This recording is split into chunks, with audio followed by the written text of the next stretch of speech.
The 36th session of the Senate, in the third regular session of the 16th Congress, is hereby called to order. Senator Paulo Benigno Bam Aquino IV will lead the chamber in prayer. Senator Aquino. Let us put ourselves in the presence of our Lord. As we approach the end of yet another year and the beginning of the campaign season, we prepare ourselves for the controversies and challenges that are sure to burden us. May we use our innate Filipino magnanimity, positivity, and humor to overcome the often paralyzing cynicism so we may continue to move forward and achieve our common goal, building a Philippines that gives each one an opportunity to live a healthy, comfortable, and happy life. So let us pray one of Pope Francis's favorite prayers by St. Thomas More, the patron saint of statesmen and politicians. St. Thomas More's prayer for good humor. Grant me, O Lord, good digestion and also something to digest.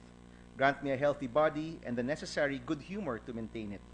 Grant me a simple soul that knows to treasure all that is good and doesn't frighten easily at the sight of evil, but rather finds the means to put things back in their place.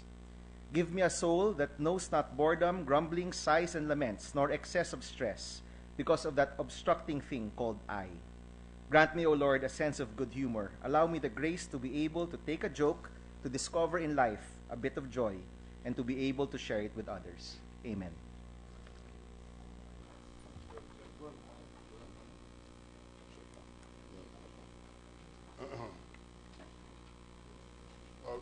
With the permission of the chamber, the chair declares a 1-minute suspension.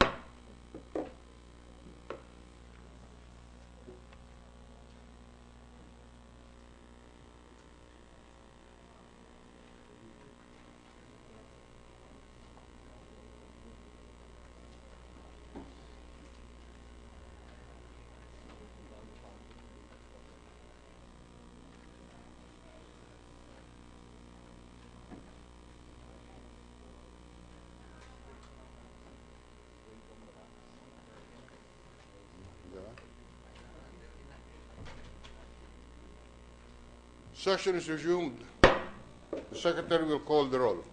Roll call of members. The Honorable Senators Angara, Aquino, Binay, Cayetano Alan, Peter Compañero S., Cayetano Pia S., Defensor Santiago, Ejercito, Enrile, Escudero, Estrada, Gingona, Honasan, Lapid, Legarda, Marcos, Usmeña, Pimentel, Po, Recto, Revilla, Soto, Trillanes, Villar. Senate President Trilan. 15 senators are present. The chair declares the presence of a quorum. The Majority Leader. Mr. President, I move that we dispense with the reading of the Journal of the 35th Session, November 9, 2015, and consider the same as approved. Any objection? Hearing none. The reading of the Journal of Session number 35 on Monday, November 9, 2015 is hereby dispensed with, and the same is hereby approved. Mr. President, before we go to the reference of business, we'd like to acknowledge some individuals and groups who are with us here today. Firstly, the DSWD Pantawid Pamilya Region 4A Group, headed by Mr. Darius Guerrero. The DSWD Pantawid Pamilya Region 4A is recognized, headed by Mr. Darius Guerrero. Their presence is made of record. We have the barangay officials of Barangay Balogo, Pasacao, Camarines Sur, headed by Barangay Captain Alvin Kiom. Barangay Captain Alvin M. Kiom, and the barangay officials of Barangay Balogo, Pasacao, Camarines Sur is hereby recognized. Mr. President, we have from UP Los Baños the College of Forestry and Natural Resources, BS Forestry students. They're here on the left, headed by Dr. Juan Pulin and Forester Lizelle Grefalda. We welcome the students of the College of Forestry and Natural Resources of UP Los Baños, headed by Dr. Juan Pulin and Forester Lizelle Grefalda. This is their class on making laws and policy, so we hope they learn Welcome something to the today. Senate. We also have the leaders of the Pilipino Nagkakaisa para sa Soberanya, Sister Mary John Mananzan, former Bayan Muna Representative Teddy Casino, Dr. Carol Araulio, and of course, Mr. Butch Valdez are with us. We welcome the leaders of the Pilipinong para sa Soberanya, headed by Sister Mary John Mananzan, former Congressman Teddy Casino, and Dr. Carol Araulio, Boots Valdez. They're the guests of Senator Defensa. Welcome to the Senate. Mr. President, I move that we proceed with the reference of business. The Secretary will read the reference of business. Bills on first reading. Senate number 3001, entitled an act ensuring the free exercise by the people of their right peaceably to assemble and petition the government, by Senator Defensor Santiago. Justice and Human Rights. Senate number 3003, an act amending Section 24 of the National Internal Revenue Code of 1997 as amended and for the purpose Senator Sani Angara. Ways and Means. Resolutions PSR 1647, directing the proper Senate Committee to conduct an inquiry in aid of legislation, the recent Commission audit report that the Philippine Council for Industry, Energy and Emerging Technology Research and Development failed to liquidate a significant amount of disbursed funds in detriment of the state, Senator Defensor Santiago. Science and Technology. PSR number 1648, expressing the sense of the Senate that the reproductive health law upheld by the Supreme Court as constitutional must be implemented fully to effectively address chronic maternal mortality in the Philippines, Senator Defensor Santiago. Rules.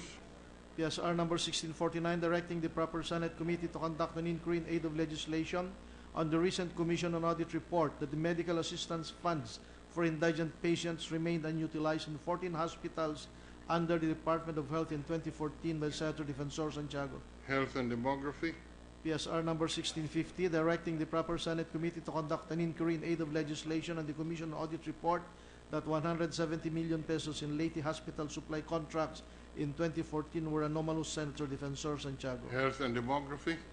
PSR number 1651, directing the proper Senate Committee to conduct an inquiry in aid of legislation on the recent Commission on Audit report that Western Visayas region has 7 congested and 6 empty jails, Senator Defensor Santiago. Justice and Human Rights, Public Order and Dangerous Drugs. PSR number 1652, urging the Department of Agriculture, Department of Public Works and Highways, Department of Social Welfare and Development, Department of Budget and Management, and other appropriate government agencies to swiftly come up with short and long-term plans for the necessary assistance to affected areas and persons after the onslaught of Typhoon Lando, and immediately implement a comprehensive rehabilitation program by Senator Grace Poe.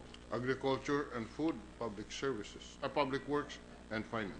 PSR number 1653, directing the Senate Committee on Public Services to look into the alleged tanimbala extortion activities perpetrated by airport security personnel against passengers with the end view of improving the comfort and safety of our domestic and foreign travelers, Senator Ligarda. Public Services. PSR 1654, commending and congratulating the Philippine Art Venice Biennale team, led by curator Dr. Patrick D. Flores, artist Manny Montelebano and Jose Tense Ruiz, and the coordinating committee for successfully mounting and exhibiting tie string around the world at the Philippine Pavilion, the country's only national representation at the 56th La Biennale di Venezia, the world's oldest and most prestigious contemporary art exposition, by Senator Ligarda. Rules.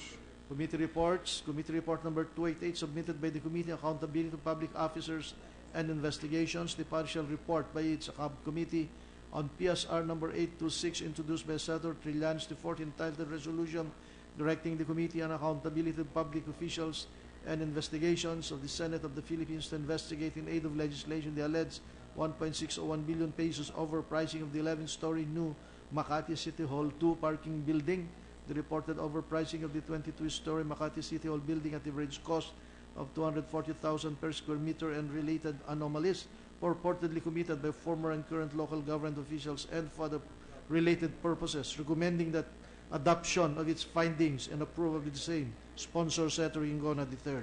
To the calendar for ordinary business. Committee report number 289, prepared and submitted jointly by the Committees on Agriculture and Food, Tourism and Ways and Means on Senate number 3002, with Senators Trillanes IV, Lapid, Joseph Victor Ejercito, Sani Angara, and Cynthia A. Villar as authors thereof, entitled An Act Providing for the Development and Promotion of Farm Tourism in the Philippines and for other purposes, recommending its approval in substitution of Senate numbers 802, 2184, 2234, 2673, and 2766, taking into consideration House number 5299, sponsor Senator Cynthia A. Villar. Calendar for ordinary business. Committee Report number 290, submitted by the Committee on Health and Demography on House number 5307, introduced by Representative Villar et al., entitled an act declaring the fourth week of September of every year as the National Thyroid Cancer Awareness Week, recommending its approval without amendment, sponsored Senator Gingona III. Ordinary business. Committee Report number 291, submitted jointly by the Committee on Health and Demography and Finance on Senate number 2767, introduced by Senator Gingona III, entitled an act increasing the bed capacity of Vicente Soto Memorial Medical Center located in Cebu City from 800 to 1,200 bed capacity and appropriating funds therefore, recommending its approval with amendments, taking into consideration House number 5276, sponsor Senator Gingona III. Calendar for ordinary business. Committee Report number 292, prepared and submitted jointly by the Committees on Justice and Human Rights, Ways and Means and Finance on Senate number 3004, with Senators Marcos Jr., Cynthia A. Villar, Lapid, Gingona III, Pimentel III, Sani Angara, and Legarda as authors thereof, entitled an act strengthening the process of acquiring the right-of-way for national government infrastructure projects, repealing for this purpose Republic Act number 8974, otherwise known as an act to facilitate the acquisition of right-of-way, site, or location for national government infrastructure projects, appropriating funds therefore and for other purposes, recommending its approval in substitution of Senate numbers 2145, 2180, and 2447, sponsor Senator Marcos Jr. Calendar for ordinary business. The Majority Leader. Mr. President, with the consent of the Senate, I move that we consider proposed Senate Resolution number 1414. For the record, the proposed Senate Resolution number 1414 was referred to the Committee on Rules on July 28, 2015. Thus, it is within the jurisdiction of the Committee on Rules to report out the resolution. There is now a motion that we take up in this afternoon's session, proposed Senate Resolution number 1414, and it is proposed to be sponsored by Senator Defensor Santiago. Is there any objection? Hearing none. Mr. President. I abstain, Mr. President. Record the abstention of Senator Enrile.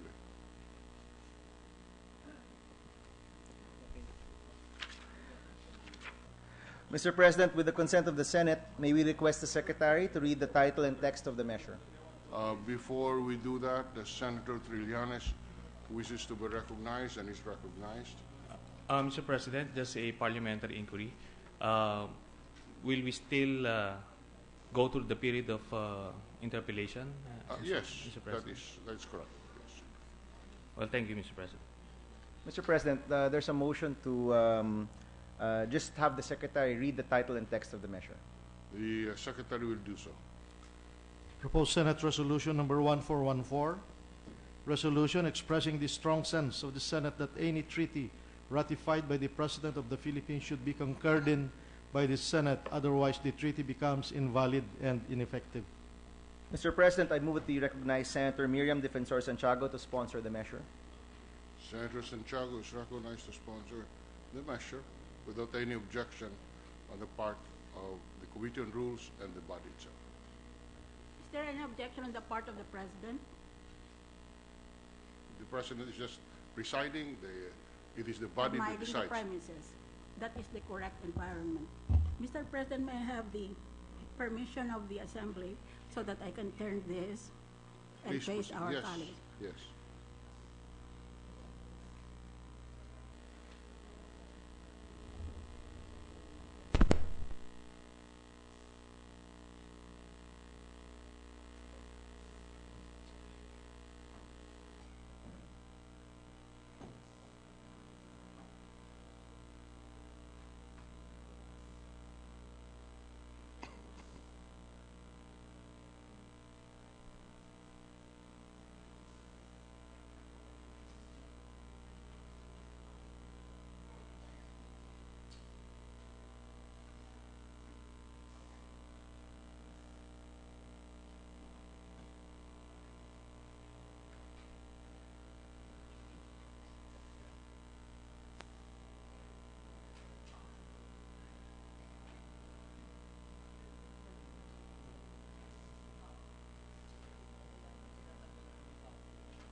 Mr. President, colleagues, I'm afraid we have to go back a little bit in time. Let me begin with last year, 28 April 2014. This was the date when the Enhanced Defense Cooperation Agreement, or EDCA, was signed by Defense Secretary Voltaire Gasmin and U.S. Ambassador to the Philippines, Philip Goldberg. The agreement was signed before U.S. President Barack Obama arrived in Manila for a 2-day state visit.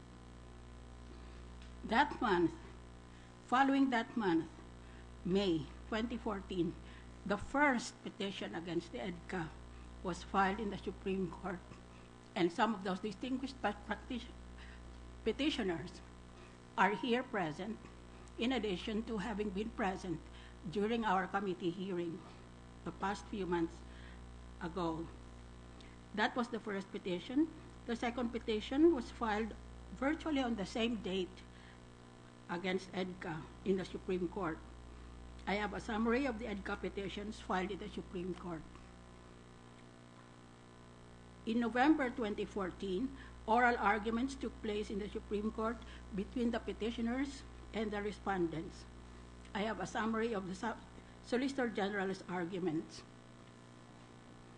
Last December 2014, as chair of the Committee on Foreign Relations, I chaired an inquiry in aid of legislation on the EDCA in response to news reports that certain Supreme Court justices wished to know the position of the Senate on EDCA.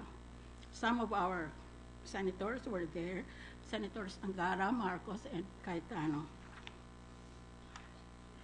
There were a number of distinguished resource persons who were present. I believe some of them are with us.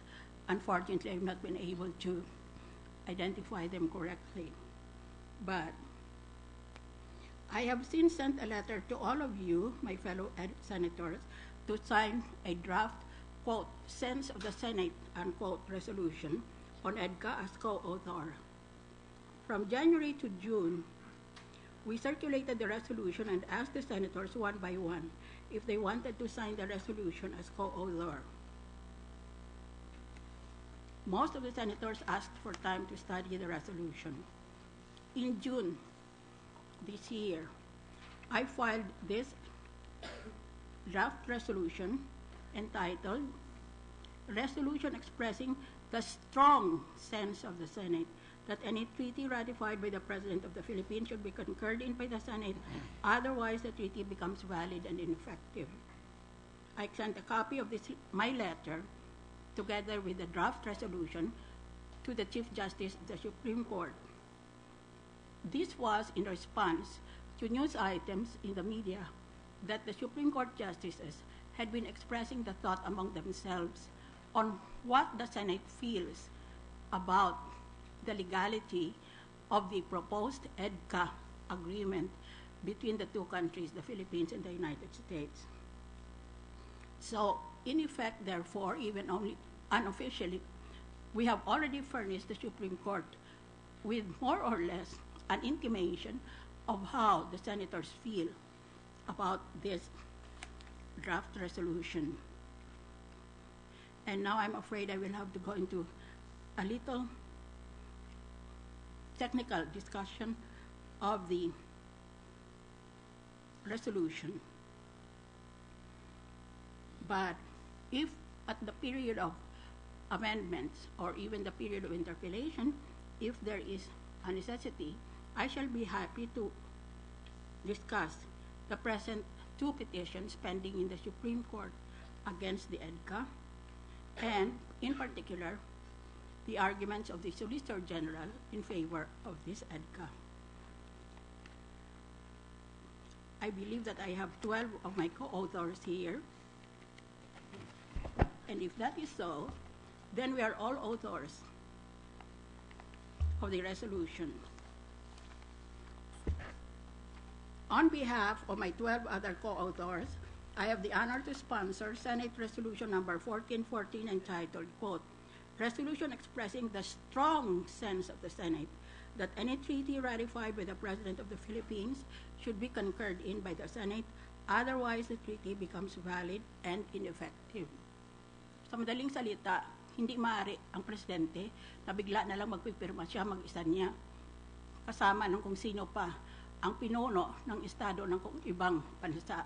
Kinakailangan ang sang-ayon ng Senado. Yan ang gusto nating liwanagin.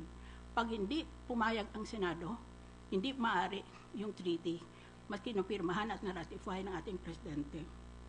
The resolution that we propose we approve is constitutional law. The strong sense of the Senate that it embodies is a confirmation of its supremacy over any self-serving speculation that is forced subjectively on the Constitution. Central to the thesis of the Senate in this resolution are the general and the particular principles which combine as the law of treaties under the Constitution. The general clause is contained in the treaty clause of the Constitution, which reads in Article 7, Section 21, thus: No treaty or international agreement shall be valid and effective unless concurred in by at least 2/3 of all the members of the Senate. This is the only provision of the fundamental law that determines the validity and effectiveness of treaties as the law of the land. Other than concurrence of the Senate, no authority expressly transforms the treaty into law. Kaya, magandang sitwasyon ito kung international ang pinag-uusapan natin dahil sa ating mismong saligang batas, ang international law kaparte na o kahati na ng ating pambansang pambatas. The international law is part of the law of the land. This is the only provision of our Constitution which provides with respect to the efficacy of treaties and other international agreements in our country. This general mandate is brought into application to a treaty of a particular kind, namely as described in the Constitution, Article 18, Section 25, and I quote, Foreign military bases, troops, or facilities shall not be allowed in the Philippines except under a treaty duly concurred in by the Senate and recognized as a treaty by the other contracting state. Palagi tayong nag-aaway o ang ating bayanan ay nagkakagulo dito sa nakalagay sa ating Constitution na ito. Hindi lamang siguro dahil sa nagpalit na ang mga paligid natin, kung hindi nagpalit na rin ang pag-iisip ng ating mga sambayanan. Foreign military bases, troops, or facilities shall not be allowed in the Philippines except under a treaty duly concurred in by the Senate and recognized as a treaty by the other contracting state. In particular, concurrence of the Senate becomes an integral element of a treaty of a special kind in which concurrence forms part of its essential nature. This time, there cannot be a treaty without Senate concurrence. The treaty is void.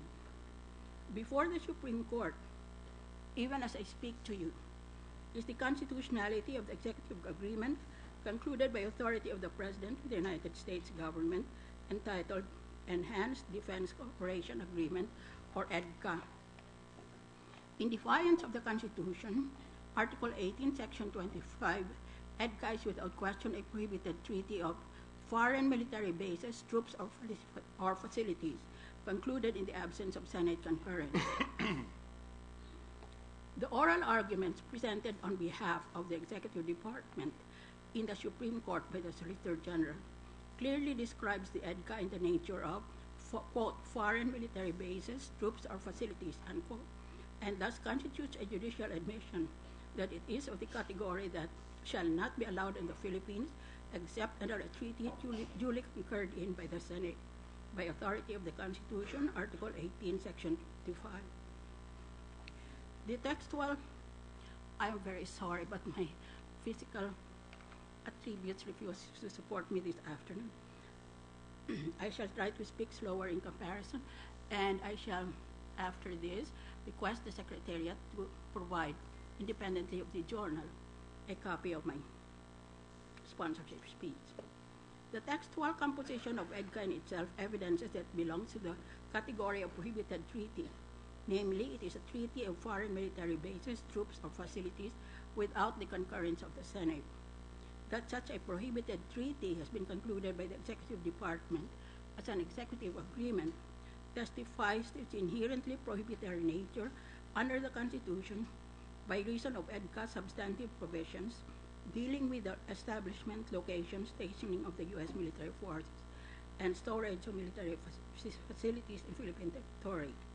While the prohibitory nature of the constitutional mandate is inexplicably clear, the Executive Department, in what I can possibly attempt to call in order to wash off from the fundamental law in avoidance of legal consequences, which should include the Civil Code Article 5, which reads, acts executed against the provisions of mandatory or prohibitory laws shall be void when the law itself authorizes their validity. Perhaps the saving clause of this provision may call for the application of Senate concurrence to save the troubled executive agreement. But how does this agreement survive the demand of Article 7 of the same code in the following terms? Administrative or executive acts, orders, and regulations shall be valid only when they are not contrary to the laws or the Constitution. Kaya, dapat lamang itanong natin sa Ambassador ng Amerika pag nangmusta tayo sa kanya, paano natin mapatuloy itong EDCA na ito? Na maliwanag naman sa ating civil code na ang mga binabawal ng ating batas ay hindi maaaring bigyan sigla o bigyan buhay ng sarili din nating batas. The defense of the executive agreement may rely on the Constitution, Article 8, Section 4.2, which provides that all cases involving the constitutionality of a treaty, international or executive agreement or law, which shall be heard by the Supreme Court en banc, shall be decided with the concurrence of a majority of the members who actually took part in the deliberations on the issues in the case and voted thereon. While this procedural provision deals with the constitutionality of a treaty, international or executive agreement, it does not pertain to any treaty, international or executive agreement over particular subject matter at issue on the constitutionality. Hence, on the remade assumption that if provision may be applicable to a case involving the constitutionality of a treaty or executive agreement, it must exclude from its applicability or interpretation the prohibited treaty as described with the particularity in the Constitution.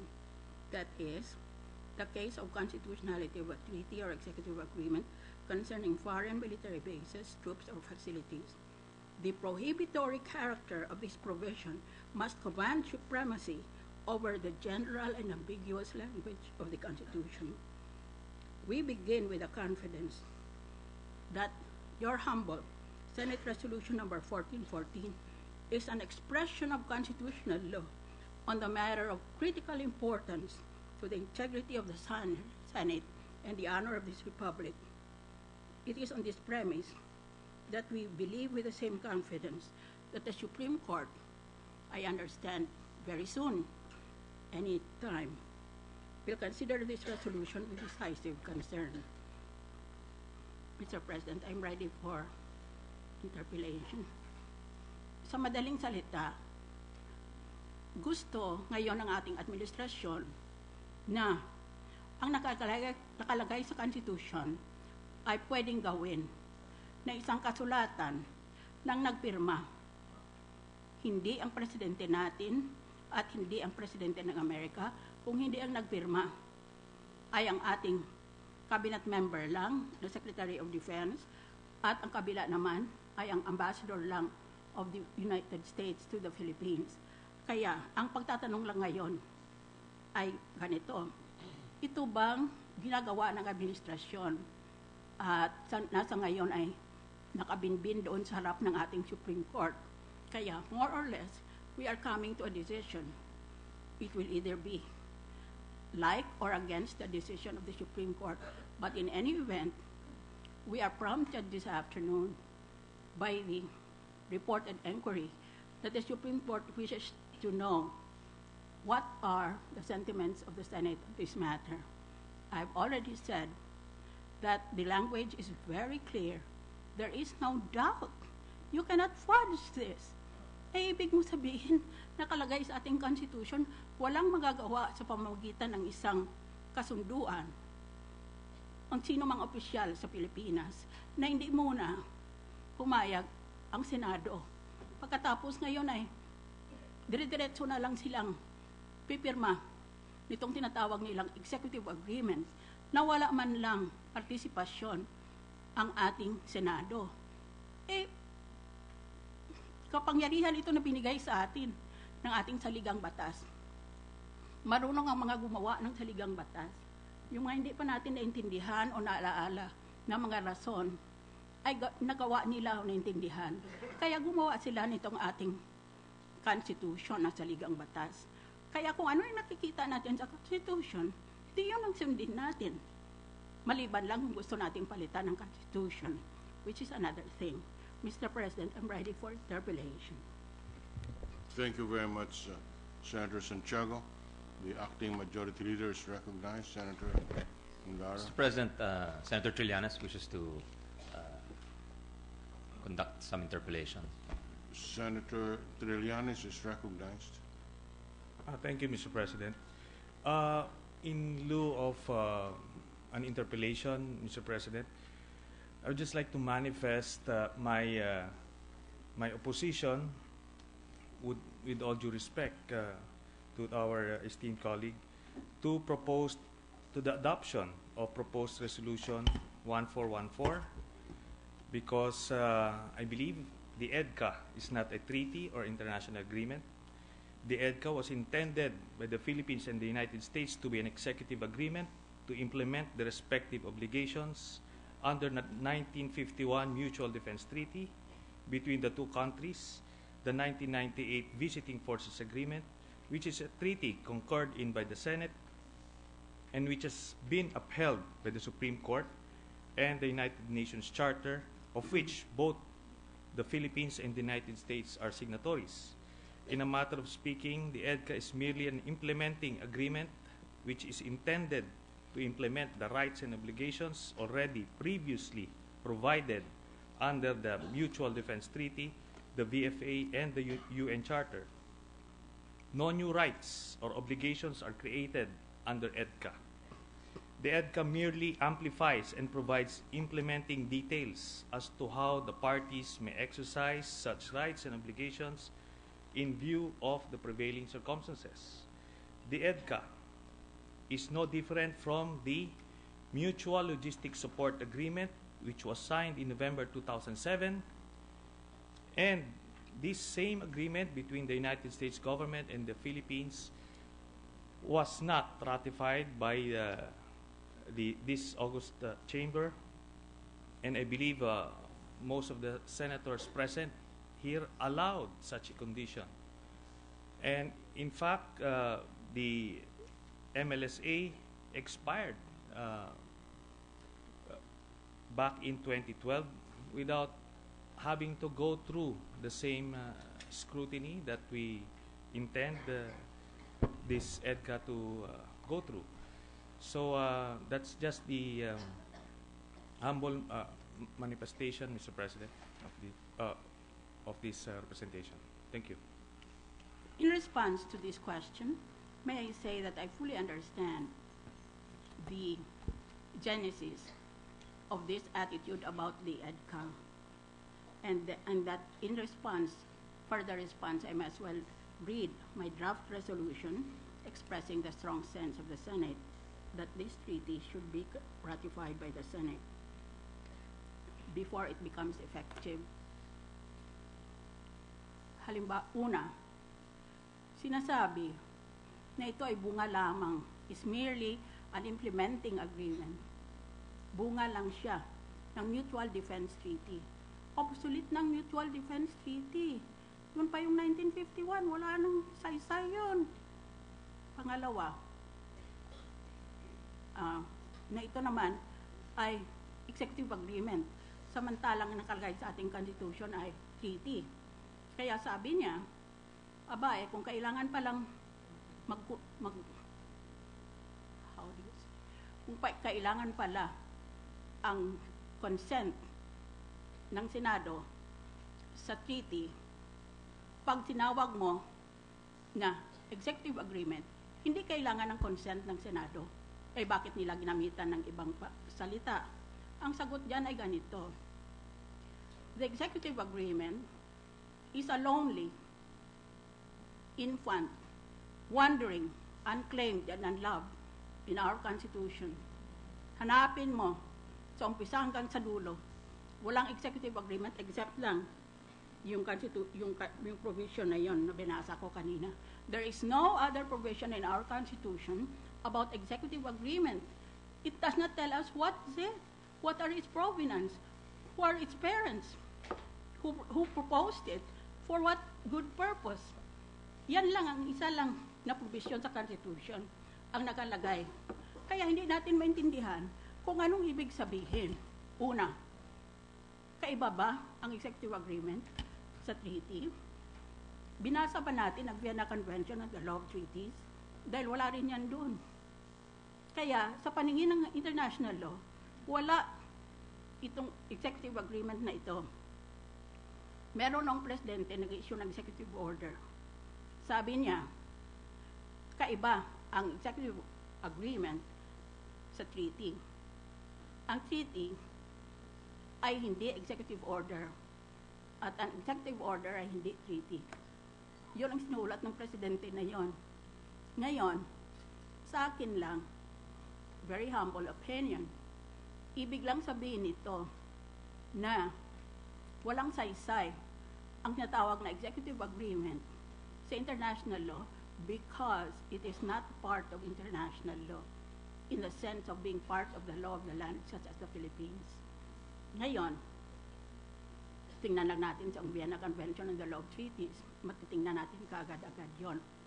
Ngayon, kung lahat na lang nakasulatan na hindi treaty, ay tatawagin nating executive agreement para makalusot at pwedeng magpapirma maski sinong opisyal ng ating gobyerno, the President man or the Defense Secretary or some other reputably high position person, ay di, wala nang kailangan pang mag-consent ang Senado dahil all it has to say or all it has to do is to say this is an executive agreement as distinguished from a treaty.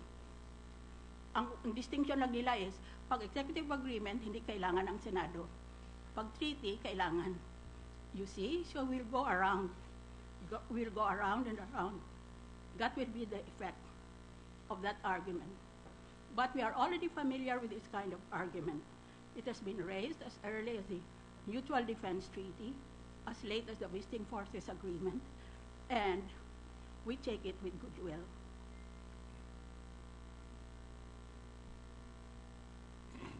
Thank you. Mr. President, Yes. the manifestation confined itself within the context of the proposed resolution. I believe the arguments regarding whether the EDCA is an executive agreement or is a treaty should be left unto the Supreme Court, which it is now being studied and subjected to closer scrutiny. And I believe the Senate will just have to wait for that resolution and need not express its sentiment. And that's the humble manifestation again by this representation. Again, well taken, Mr. President. I also know fully well where this attitude comes from. This is sometimes called the neutral constitutional attitude.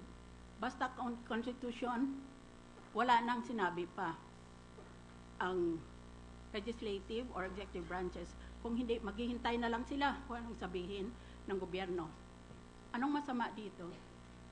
Kung merong question legal tungkol sa batas, at parehong nakaharap sa the three branches of government, legislative, executive, and judicial, sino ngayon ang mauna sa kanila? Sino ang pati huli sa kanila?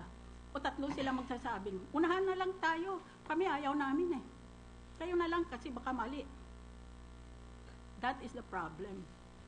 So, we must remember the tripartite article of all constitutional law that government in a democracy must be divided into three and they are co-equal with each other. Kaya, kung meron man binbin ngayon doon sa Korte Suprema, dalawang petisyon yun. Nandoon na yung argument ng Solicitor General. Hindi maganda na attitude na yun. Aba, nandoon na pala sa Supreme Court. Huwag na tayo kumibo pa. Dahil, ang mangyayari, ang Korte Suprema na lang ang makakaroon ng kapangyarihan na mag-resolbar o magsagot ng question na yon. That is the problem of the neutral observer of constitutional issues. Well, I submit, Mr. President, to the wisdom of the body. Thank you. Thank you. The Majority Leader. Mr. President, there are no other members who have signified their intent to interpolate. I thus move that we approve proposed Senate Resolution number 1414, subject to staff. Senator Trillanes wishes to be recognized. I move, Mr. President, since there was an opposition, I move that we divide the House, Mr. President. All right. So There is an objection raised by Senator Trillanes and a motion to divide the House. Before we divide the House, Senator Enrile is recognized. Are we now in the period of voting, Mr. President? We're about to declare that, Mr. Well, Senator. I'll make my statement during the voting. All right. There is a motion that we divide the House. The majority, there being an objection to the adoption of the resolution. No objection, Mr. President. I move that we divide the House. All right. The Secretary will conduct the roll call vote.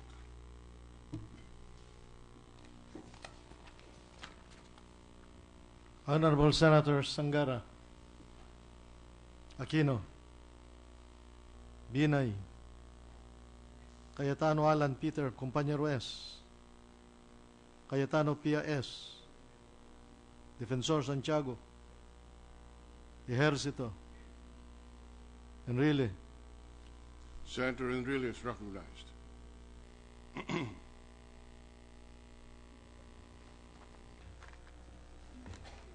Mr. President, I abstained during the consideration of the resolution when the title was being read.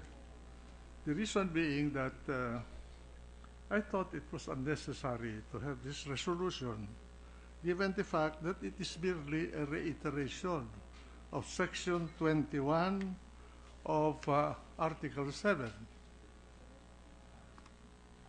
It's a constitutional provision that any treaty, if it is indeed a treaty under international law, then it has to pass the Senate's concurrence. And so, why should we teach the Supreme Court through this resolution or inform them of our position when all of us must know the Constitution? And that's why I abstained, and I will abstain again. Record the abstention of Senator Enrile. Senator Escudero, Senator Estrada, Senator Gingona, Senator Onasan, Senator Lapid, Senator Ligarda, Senator Marcos, Senator Sumenya, Senator Pimentel, Senator Poe, Senator Recto, Senator Revilla, Senator Soto, Senator Trillanes, Senator Villar, Senate President Drilon. The Senate President abstains in deference to the Supreme Court where the issue as to whether or not this is a treaty or an executive agreement is pending.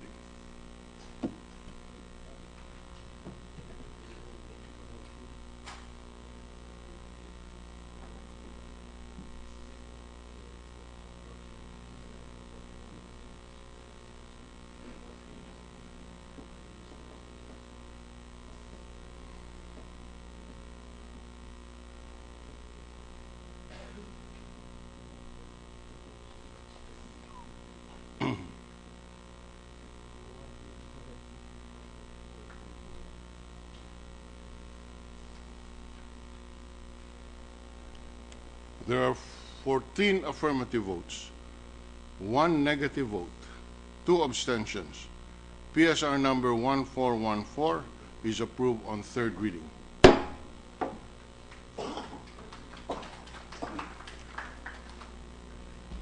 Mr. President, before we take up the next bill, may we just take up an administrative matter. This is regards membership in the Public Services Committee.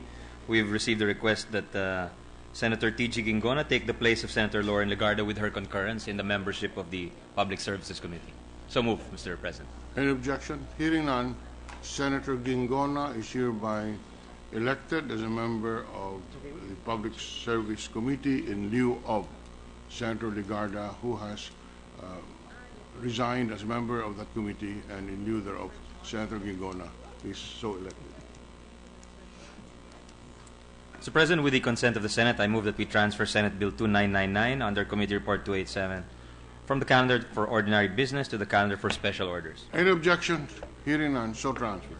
With the permission of the body, I move that we consider Senate Bill 2999. Any objection? Hearing none, in order. With the permission of the body, I move that the Secretary read only the title of the measure.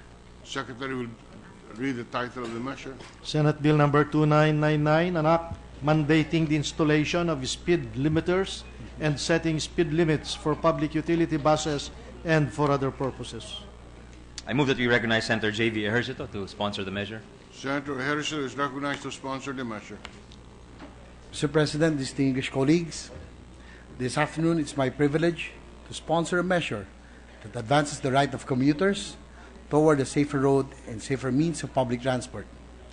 I speak today for our fellow Filipinos who use our public utility vehicles as their primary means of traveling and whose lives may be at risk if we do not bring immediate solution and discipline on our roads.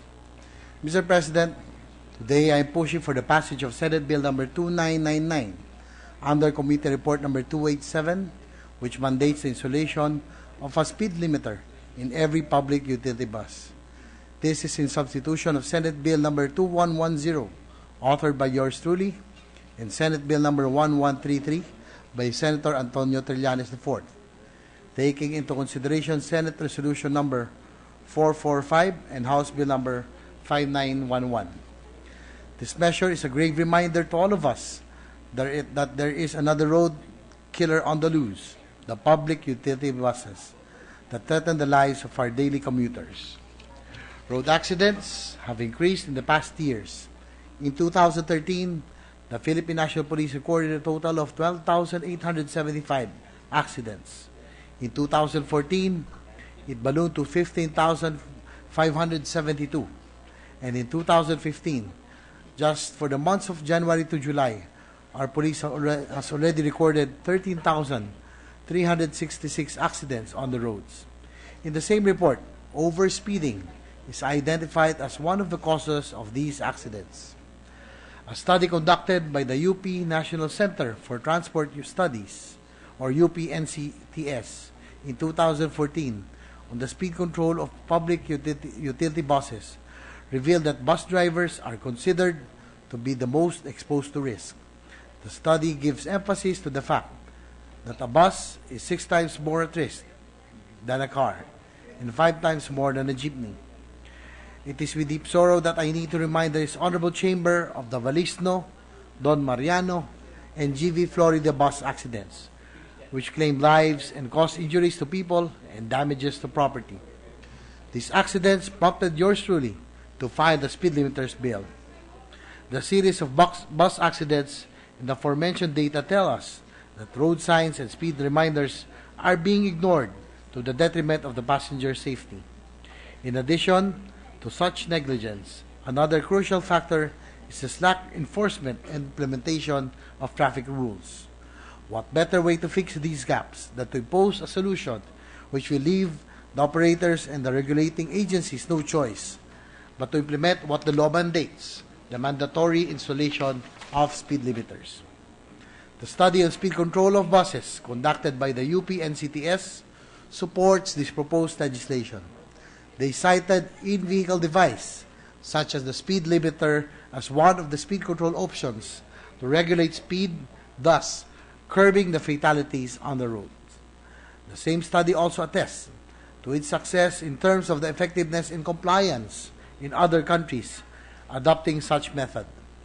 In terms of ease of regulation, the device itself is a regulatory device because of the manner it is designed to operate. As recommended also by the UP NCTS, the speed limiter bill recommends a maximum speed of 60 kilometers per hour speed limit for buses flying EDSA and 80 kilometers per hour to those traversing expressways. On the speed limiter bill, once the speed limiter bill is enacted into law, there will be an accreditation to ensure that for every speed limiter that will be installed in buses, acceptable international standards and precise specifications are met. Any person who will tamper installed speed limiter or fail to comply with the mandatory installation shall be punished by imprisonment and or fines. Mr. President, my dear colleagues, we have long been shocked by news reports of overspeeding buses and families instantly losing their loved ones due to freak accidents. This speed limiter bill is our solution to eliminate killer buses. Let us not wait for another bus accident for us to act on this. I appeal to this honorable body to support the passage of this bill. Maraming salamat po. Pleasant good afternoon, Mr. President. Thank you, Senator Ejercito. Mr. President, I move that we suspend consideration of Senate Bill 2999 under Committee Report 287. Consideration of the measure is suspended. Mr. President, Senator Aquino wishes to make a manifestation. Senator Aquino is recognized. Mr. President, I wasn't here during the vote, and I would like to register my vote as an abstention for proposed Senate Resolution 1414. Can we refer the vote of Senator Aquino to the Committee on Rules, as our rules require presence in the hall at the time of voting? The matter is referred to the Committee on Rules. Mr. President, Senator Cayetano also wishes to make a manifestation. Senator Cayetano is recognized. Thank you, Mr. President. I am aware of the rules, and therefore I was just going to manifest my vote. But given that Senator Bam's vote will be referred to the Committee on Rules, I will ask that mine be as well if the presence within the compound is considered. For the record, I am an author of Senate Resolution number 1414, and therefore I would have registered a yes vote if I was here, which I submit to the rules if it will be considered. Thank you, Mr. President. Noted. Again, referred. The vote manifested is referred to the Committee on Rules. Mr. President, before we take up the next measure, just an administrative matter. With the consent of the concerned committee chairpersons, I move to transfer the referral of Senate Bill number 2962, entitled An Act Separating the City of San Fernando from the 3rd Legislative District of the Province of Pampanga to constitute the lone legislative district of the City of San Fernando, from the Committee on Rules to the Committee on Local Government. So transferred. Mr. President, with the consent of the Senate, I move that we resume consideration of House Bill 2360 under Committee Report number 190. This is the bill on Securities and Exchange Commission Office in Bacolod City, Mr. President. Consideration of the measure is in order. Mr. President, the parliamentary status of the measure is that the sponsor had delivered the sponsorship speech last October 6, 2015. I thus move that we open the period of interpellations. Period for interpellation is in order. I move that we recognize the sponsor, Senator Sergio Osmeña III. Senator Sergio Osmeña III is recognized.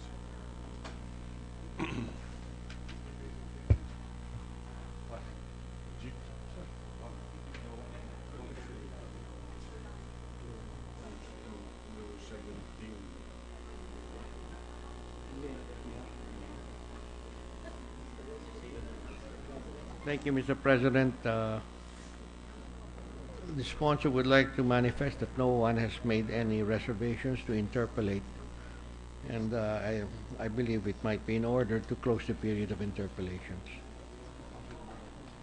Given that, Mr. President, we move that we close the period of interpellations, since there are no members who have signified their intention to interpellate.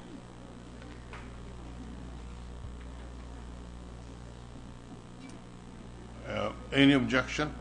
Hearing none, period for interpellation on House Bill 2360 is hereby terminated. Mr. President, I move that we open the period of committee amendments, Period for committee amendments is in order. and we again recognize Senator Osmeña to Senator propound the Osmeña is amendments. recognized. Thank you, Mr. President. Yes, there are committee amendments, and I would like to present them. Would you like me to go amendment by amendment, or in order to cut short the time, may I just read the entire thing and ask for an omnibus approval? Can we do it one by one, Senator? Certainly. Osmeña?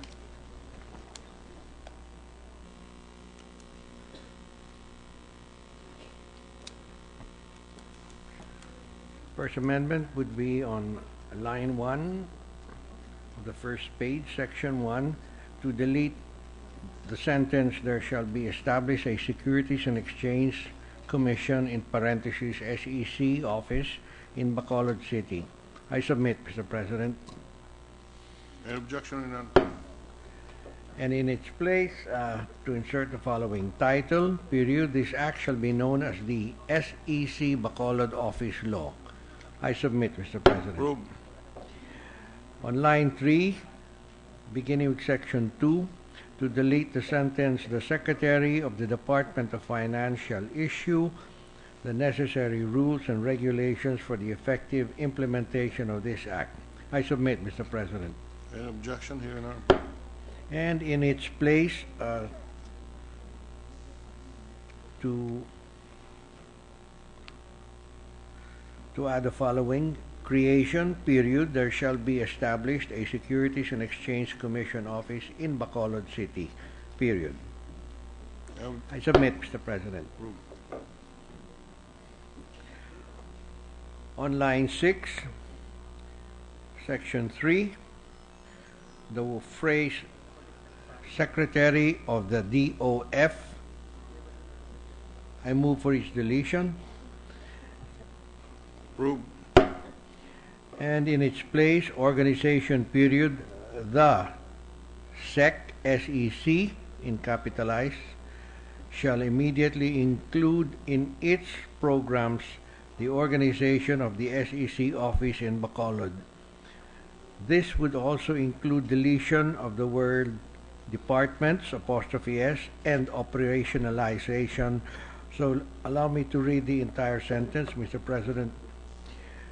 Section 3, organization, period, "The SEC shall immediately include in its programs the organization of the SEC office in Bacolod City, the funding of which shall be included in the General Appropriations Act." I submit, Mr. President. Any objection? None. Approved. On line 8, to delete the word "annual." I submit, Mr. President. Approved. Following line 9, the following addition. The following 10, in parentheses, 10, close parentheses, additional plantilla positions are hereby created for the initial operation of the SEC office in Bacolod City, colon. 3 columns then appear. The first column would state the number of positions, the second column the position title / title, and the third column the salary grade. So there will be 1 SEC Extension Office Director, salary grade 26, 1 SEC Executive Assistant, salary grade 13, 1 SEC Clerk / Messenger, salary grade 10, 1 SEC Utility / Driver, salary grade 9, 1 Securities Legal Counsel 2, salary grade 19, 1 Security Specialist 2, salary grade 18, 1 Security Specialist 1, salary grade 17, one SEC Records Specialist 2, salary grade 13, one SEC Support / Clerical 1, salary grade 10, one SEC Computer Operator, salary grade 7. I submit, Mr. President. Any objection here and approved? On the following page, to continue, the following paragraph shall be included. The Department of Budget and Management, in parentheses DBM, shall immediately issue a notice of organization, staffing, and compensation action, in parentheses NOSCA, NOSCA, close parentheses, or such similar documents necessary for the same purposes, semicolon. I submit, Mr. President. Any objection here and approved? To continue, provided, that nothing in this section shall be construed as to limit the powers of the SEC under Republic Act 8799, or the Securities Regulation Code, to determine its own position and classification system and qualification standards, period. I submit, Mr. President. Any objection here and approved? There shall be a new section 4, appropriations, period.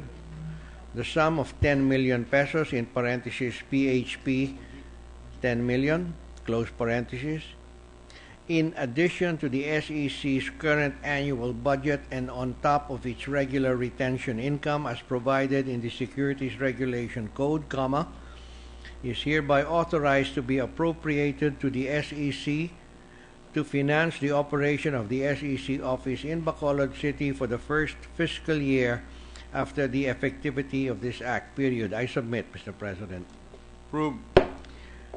To continue the next paragraph, for each fiscal year thereafter, there is authorized to be appropriated to the SEC in the Annual General Appropriations Act such additional sums as may be necessary for the continued operation and maintenance of the SEC office in Bacolod City, and such other sums as may be provided by law for the salaries of its officers and employees to reflect pay rate changes made in accordance with the Securities Regulation Code, period. I submit, Mr. President.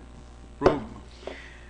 There's a new Section 5, implementing rules and regulations, period. The SEC shall issue the necessary rules and regulations for the effective implementation of this act, period. I submit, Mr. President. Approved.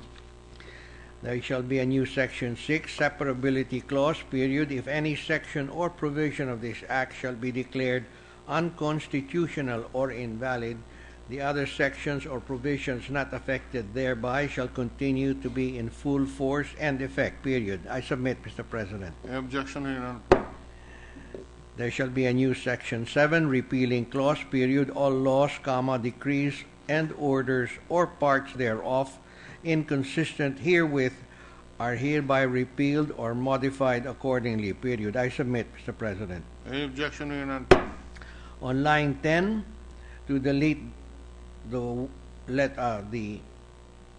number 4 and insert the number 8. I submit, Mr. President. It becomes now Section 8 instead of Section 4. Okay, renumbering. Renumbering, yes, Mr. Approved. And after that, the phrase effectivity clause, period. Approved. On line 11, to delete the phrase the official gazette or in 2, including the number 2 in parentheses. I submit, Mr. President. Approved. And to continue, a newspaper of general circulation in the Philippines, deleting the word national. So allow me to read, Mr. President, the entire Section 8. Section 8, effectivity clause. This act shall take effect 15 days after its publication in a newspaper of general circulation in the Philippines. I submit, Mr. President. Before we act on the motion, can we have a 1-minute suspension just on that point as to whether or not there should be 1 or 2 newspapers where the publication shall be done? Yes, Mr. President. 1-minute suspension.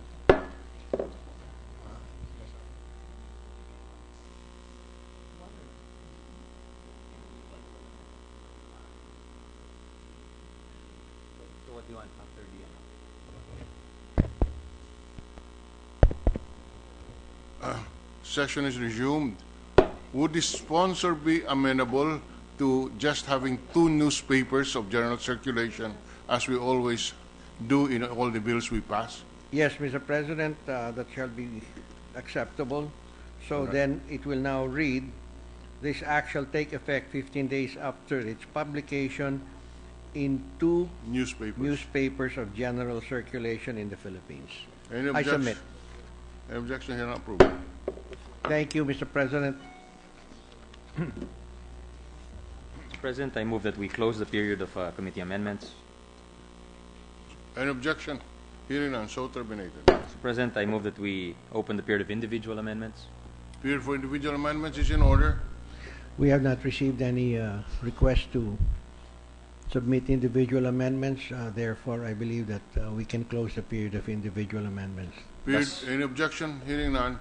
Period for amendments is terminated. Mr. President, I move that we approve on second reading House Bill 2360 under Committee Report number 190. Any objection? Hearing none. House Bill 2360 under Committee Report 190 is hereby approved on second reading. Mr. President, with the consent of the Senate, I move that we resume consideration of Senate Bill 2968 under Committee Report number 264. This is the bill on Customs and Tariff Administration, Mr. President.